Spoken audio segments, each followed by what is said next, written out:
Well, the next section deals with the very problematic area of time trouble, how to handle your clock.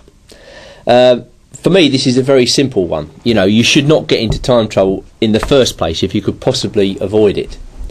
Yes, I mean, we all know players who are addicted to time trouble, and whatever they might tell you, though, their results suffer, you know, as a direct consequence of this. Now, I think here's a simple formula which will help you solve the riddle of your clock. Firstly, in the opening, you've got to play the opening moves that you know reasonably quickly. So spend no more than 1 minute per move, for instance, on the opening moves if you know them. You know, what's the point in spending ages over moves you already know? At the end of your theoretical knowledge, then I think it's time to have a good long think to plan for the middle game. So as soon as you get out of your theoretical knowledge, sit down, have a good long think. Various critical positions arise in a game of chess, those positions where you have to spend more time.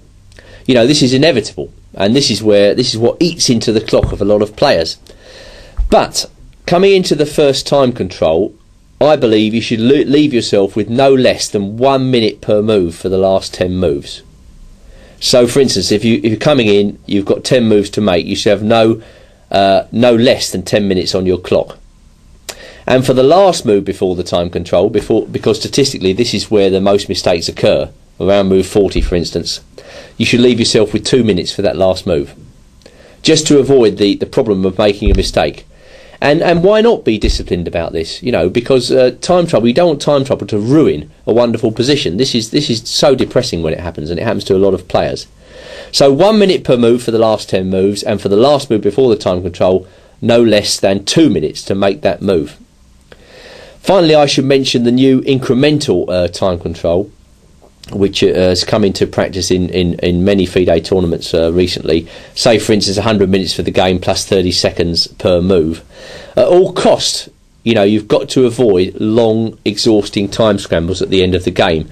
So you can't really get chronically short of time in those games. I haven't played many of those games myself, I'm sure I will. But whatever you do, do not get chronically short of time, because you can end up a nervous wreck, I think, playing at 30 seconds a move for hours. I've seen this happen to juniors in World Junior Championships when I've been seconding over there, and it just ruins them. Their energy just gets drained out by this exhaustion of having to play a move after move at 30 seconds. I mean, the tension is unbelievable. So I can sum it up simply by saying don't get into time trouble. You know, follow the instruction which I've just given you, and you should be okay.